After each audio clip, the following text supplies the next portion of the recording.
Good evening, my Real News Media TV family. Welcome back to the channel for another news update. And in the news this evening, man killed in alleged shootout with the police was mentally challenged, says angry residents.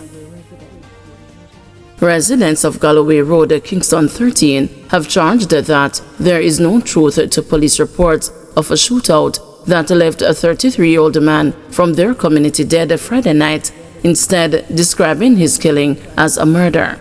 Residents identified the deceased as Joel McFarland, also called the Speedometer. They said he was mentally challenged, a former resident of Bellevue Hospital. One shot in his head, they mash up the little youth innocently. The police say it's a shootout, but only 3 shots were fired. They say it's a shootout and they find a gun. Where?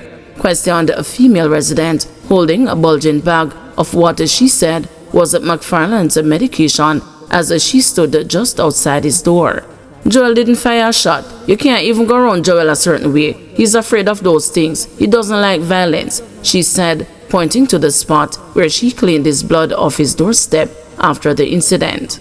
The residents claim that McFarland had just returned home from a setup in a neighboring community when officers knocked on his door and upon exit shot him.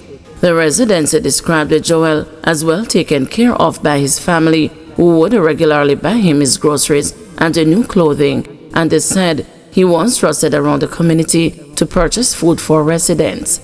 A male resident who said he witnessed the event told the news that the officers he saw were dressed in jeans and a mask with no visible badges. I saw 3 of them going from yard to yard. So I went into my yard and stood underneath my mango tree. I heard 3 shots. Community residents were incensed by the killing and they took to protesting on the weekend. The male resident said the shooting has damaged their relationship with the police. It's going to bring a bad vibe with the police. We're not going to respect them. We're not going to rate them like how we used to see them and rate them. You understand? Because that is an innocent man. Treasure Beach hotelier calls for speed bumps in area after Canadian dies in crash. Jason Hensel, a leading hotelier in the popular Southeast community in the popular South Coast community of Treasure Beach, is calling for the urgent installation of speed bumps and rumble strips in the area following a crash there which claimed the life of a Canadian woman and left her husband hospitalized on Saturday.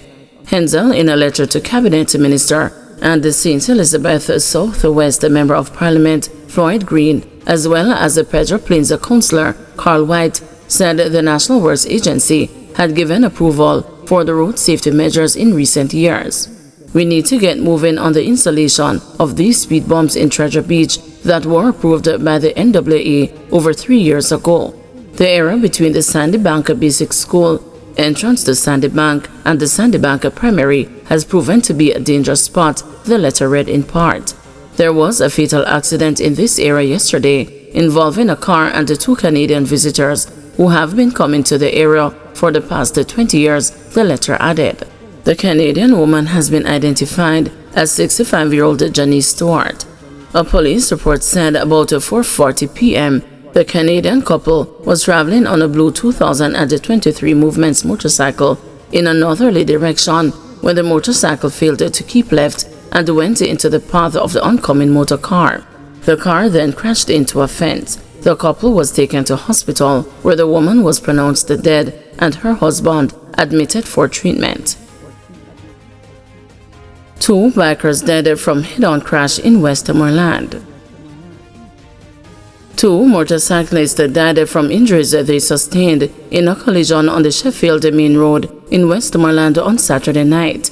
The deceased have been identified as 37-year-old Ricardo James of Truro District and 24-year-old LaShawn Wilson of Escapee District, both in Westmoreland. According to reports from the Negril Police, around 8:45 p.m., Wilson was riding his motorcycle along the roadway when he swerved to avoid a pothole and collided with James's bike, which was traveling in the opposite direction. The impact threw both the men from their motorcycles, causing multiple injuries.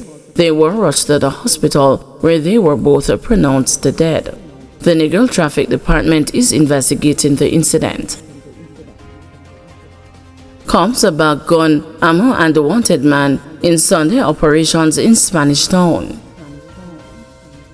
The police seized an illegal firearm and ammunition and took 2 men into custody, including a suspect who is wanted by the Counter-Terrorism and Organized Crime Unit during a series of coordinated operations across the St. Catherine North Police Division on Sunday.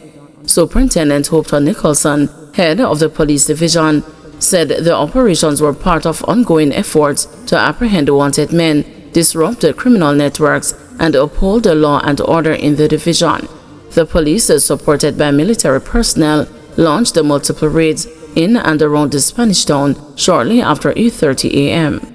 In St. John's Heights, police recovered an illegal firearm loaded with 12 rounds of ammunition. A man, a resident of Clarendon, was arrested in connection with that seizure. Meanwhile, in McVickers Lane off Old Harbor Road, officers found 5.380 cartridges and 5 12-gauge cartridges hidden inside a chicken coop. No arrests were made in relation to that find. A significant breakthrough came in the Lime Tree community, where a man who is wanted for alleged involvement in a criminal organization was apprehended. The suspect had been sought by CTOC. Nicholson said the St. Catherine North Police will persist with operations aiming to prevent crimes and ensure the safety of residents. Escapee facing gun charges. A man who escaped a lockup has been hit with 5 more charges following a shootout with the police. 22-year-old Nolando Atkinson of Boscobel Heights, St. Mary, is facing charges of shooting with intent, possession of a prohibited weapon, unauthorized possession of ammunition, using a firearm to commit a felony, and assault at a common law following an incident in Wood Park in the parish on March 7.